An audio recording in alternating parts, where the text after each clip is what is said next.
السلام علیکم مائی YouTube family, کیسے ہیں آپ سب؟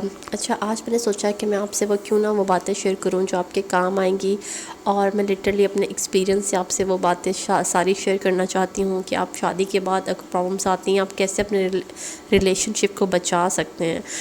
سب سے خوبصورت ریلیشن شپ جو ہوتا ہے نا، وہ اللہ تعالیٰ نے ہسبینڈ وائف کا بنایا ہے، اور سب سے پہلا ریلیشن ہی دنیا میں ہسبینڈ وائف کا ریلیشن تھا۔ ماں باپ کا ریلیشن بعد میں تھا، میاں بیوی کا پہلے تھا، لیکن انسان جو ہے نا، اس دنیا کے لوگ سب سے پہلے اس ریلیشن کو خراب کر دیتے ہیں، بہت زیادہ پرابلمس کریٹ کرتے ہیں۔ لیکن یہ ہم پہ ہے کہ ہم نے اپنا ریلیشن کیسے بچانا ہے، پوری کوشش کے ساتھ پوری ایفرٹ لگانی ہے۔ لیکن دیکھیں، اللہ تعالیٰ بھی یہی کہتا ہے، اپنی پوری ایفرٹ لگائیں، پوری کوشش کریں، میں تمہارا ساتھ دوں گا، ٹھیک ہے؟ تو سب سے پہلے میں دونوں کو کہوں گی، ہسبینڈ کو بھی وائف کو بھی، ایک دوسرے کی عزت کرے۔ ایک دوسرے کی عزت نہیں نہ ہوگی ریلیشن میں، تو آپ کا ریلیشن جو ہے نا، وہ سب سے پہلا جو اسٹیپ ہے نا، وہ عزت لازمی ہونی چاہیے۔ عزت کیسی ہوگی کہ جیسے ہسبینڈ ہے وہ اپنی وائف کو جس طرح عزت دے گا سب کے سامنے، جیسے انٹروڈیوس کروائے گا اپنی فیملی میں، اس کی فیملی بھی اس کو اسی طرح لے کے چلے گی۔ اگر اب ہسبینڈ جو ہے وہ بہت برے طریقے سے بات کر رہا ہے، یا کوئی اس کی پرابلمس کو نہیں سن رہا، نہیں انڈرسٹینڈ کر رہا، یا اس کو عزت نہیں دے رہا، بدتمیزی کر رہا ہے، تو اس کی فیملی بھی اس کے ساتھ ویسے ہی بیہیو کرے گی۔ یہ ایک فیکٹ ہے، ایسا ہوتا ہے۔ تو مرد کا ایک بہت بڑا رول ہوتا ہے کہ کیسے وہ اپنی وائف کو جو ہے وہ رکھتا ہے اپنی فیملی میں، اور کیسے جو ہے وہ اس کو انٹروڈیوس کرواتا ہے، کیسے عزت دیتا ہے۔ اسی طرح وائف کا بھی ایک رول ہوتا ہے، وائف کو بھی اپنے ہسبینڈ کے لیے کیسے وہ اس کو انٹروڈیوس کرواتی ہے اپنی فیملی میں، کیسے عزت دیتی ہے۔ یہ بہت بڑے رولز ہوتے ہیں۔ ایک دوسرے کی عزت دیا کریں، ایک دوسرے کی عزت کیا کریں، نہ کہ سب کے سامنے، بلکہ جب آپ ویسے بھی ہوں، اکیلے ہوں، تب بھی ایک دوسرے کو رسپیکٹ کیا کریں، بجائے کہ تو تا اور گالیاں دینا شروع کر دیں۔ یہ بہت ابیوسو لینگویج ہوتی ہے، نہیں یوز کرنا چاہیے۔ نمبر 2 پوائنٹ میں یہ شیئر کرنا چاہتی ہوں کہ پلیز کمیونیکیشن گیپ مت رکھیں۔ کمیونیکیشن گیپ اگر آپ کا ہوگا تو آپ کے ہسبینڈ کو آپ کی باتوں کا نہیں پتہ لگے گا، اسی طرح وائف کو بھی ہسبینڈ کی باتوں کا نہیں پتہ لگتا۔ یہ جو ایکسپیکٹیشنز ہوتی ہیں نا کہ اچھا خود ہی پتہ لگ جائے گا، یہ ہے وہ، یہ ایسا نہیں ہوتا۔ ایکسپیکٹیشن سب سے یہ جو رشتہ ہوتا ہے نا، اس کو خراب کر دیتا ہے۔ ایکسپیکٹیشن سمجھ لیں ایک دیمک کی طرح ہوتا ہے جو رشتہ کھا جاتا ہے۔ سو زیرو ایکسپیکٹیشن کے ساتھ آپ نے یہ رشتہ یہ چلانا ہے، اور جو بھی پرابلمس ہیں وہ ایک دوسرے کو شیئر کیا کریں۔ ہسبینڈ ہے تو وہ بھی یہی شیئر کرے کہ مجھے یہ پرابلم ہے، اس کو سارٹ آؤٹ کریں۔ وائف کو ہے، وائف بھی یہ شیئر کرے مجھے پرابلم ہے، اس کو سارٹ آؤٹ کریں۔ جب تک کمیونیکیشن نہیں ہوگی نا، تب تک یہ ریلیشن جو ہے وہ مضبوط نہیں ہوتا ہے۔ تو کمیونیکیشن گیپ نہیں رکھنا ہے، شیئر لازمی کریں۔ اگلے بندے کو اچھا لگے برا لگے، ضرور شیئر کریں۔ نمبر 3 پوائنٹ جو میں نے یہ سیکھا کہ اگر ہسبینڈ وائف میں سے ایک کا موڈ خراب ہے نا، تو آپ پلیز چپ کر جائیں۔ ضروری نہیں ہے کہ دوسرا پرسن اس کو اسی طرح ریئیکٹ کرے، ٹھیک ہے؟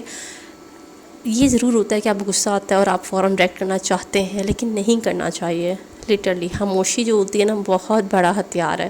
میرے پیرنٹس یہی کہتے ہیں، خاموشی بہت بڑی زبان ہے، میرے ابو یہی کہتے ہیں۔ تو بیسکلی خاموش جو ہوتا ہے نا، آپ کو ہو جانا چاہیے ٹائم پہ، صرف وقت پہ بولنا چاہیے، تاکہ آپ کی قدر ہو، آپ کی بولنے کی بھی قدر ہو۔ سو بیسکلی اگر ہسبینڈ کا موڈ بہت خراب ہے، بہت غصے سے بات کر رہا ہے، یہ وہ، تو آپ اس ٹائم چپ کر جائیں۔ اور اسی طرح وائف کا موڈ بہت خراب ہے، بہت غصے میں بات کر رہی ہے، تو ہسبینڈ کو چاہیے وہ خاموش ہو جائے، بجائے کہ وہ اس کو مزید ڈانٹے اور برا بھلا کہے۔ تو یہ چیزیں بہت میٹر کرتی ہیں کہ ایک دوسرے کی رسپیکٹ کرنا، کمیونیکیشن گیپ نہ رکھنا، ٹھیک ہے؟ اور مین پوائنٹ ایک اور چیز میں آپ سے شیئر کرنا چاہتی ہوں کہ پلیز جب بھی لڑائی جھگڑے ہوتے ہیں، لڑائی جھگڑے ہر ریلیشن میں ہوتا ہے، ہسبینڈ وائف کا ہو، بہن بھائی کا ہو، ماں باپ کا ہو، سارے ریلیشن، اس دنیا میں سب ریلیشن شپ میں لڑائی جھگڑے ہوتے ہیں، دوستی کا ریلیشن ہو، تو لڑائی جھگڑے ہونا، تو ہسبینڈ وائف پلیز اپنی باتیں جو ہوتی ہیں نا، وہ تھرڈ پرسن کو نہیں شیئر کرنی چاہیے۔ جو تھرڈ پرسن ہوتا ہے نا، وہ چاہے فیملی ممبر ہے یا آؤٹ آف فیملی ہے، وہ ضرور کوئی نہ درار پیدا کر دیتا ہے۔ ہسبینڈ وائف تو آپس میں ٹھیک ہو جائیں بعد میں، لیکن وہ جو درار پیدا کر دیتا ہے نا، وہ کہیں نہ لٹکتی رہتی ہے۔ تو یہ جو چیز ہے نا، یہ بہت غلط ہوتا ہے، آپ کے ریلیشن کو بہت جو ہے وہ ڈگمگا دیتا ہے۔ سو تھرڈ پرسن کو کبھی بھی اپنی پرسنل باتیں نہیں شیئر کرنی چاہیے۔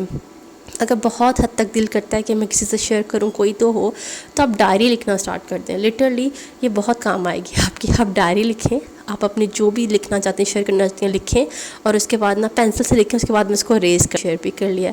تو یہ ساری مین چیزیں ہیں جو کہ آپ کو اپنے ریلیشن کو مضبوط بناتی ہیں، ٹھیک ہے؟ اور اور میں یہ کہنا چاہوں گی اینڈ پہ کہ سب سے مین تھنگ کہ ایک دوسرے کو اسپیس دینی چاہیے. اسپیس کس لحاظ سے ہوتی ہے؟ ہسبینڈ کا بھی ایک می ٹائم ہونا چاہیے. ہسبینڈ تو اپنا می ٹائم نکال ہی لیتے ہیں, دوستوں میں باہر چلے جاتے ہیں اور اس طرح باہر رہتے ہیں, لیکن وائف کا می ٹائم جو ہوتا ہے نا وہ نہیں نکل پاتا. ہسبینڈ کو چاہیے کہ وائف کا جو می ٹائم ہے اس میں اس کا نکالنے دینا. وائف کو فل نہ باؤنڈ کرے, بس گھر کے کام کرے, بچے دیکھے, یہ کرے, دیٹس اٹ. نو, یہ ہسبینڈ کا بہت مین رول ہوتا ہے. اس کو اس چیز میں انڈرسٹینڈ کرنا چاہیے کہ وائف کو بھی اسپیس دے, اس کو اس کا می ٹائم دے, تاکہ اگر وہ خوش رہے گی, وہ اپنی اسپیس میں ہیپی رہے گی, ریلیکس رہے گی, تو ہی وہ آپ کو اور آپ کے گھر والوں کو اور بچوں کو چلا سکتی ہے نا. ادروائز بہت مشکل ہو جاتا ہے. ٹھیک ہے, پلیز میرے چینل کو سبسکرائب کر دیجیے گا. اگر میری ویڈیو پسند آئی ہو تو پلیز ضرور سبسکرائب کر دیجیے گا. یہ ساری باتیں ہیں جو میں نے آپ سے شیئر کی ہیں اور آپ پہ کام آئیں گی. Bye bye.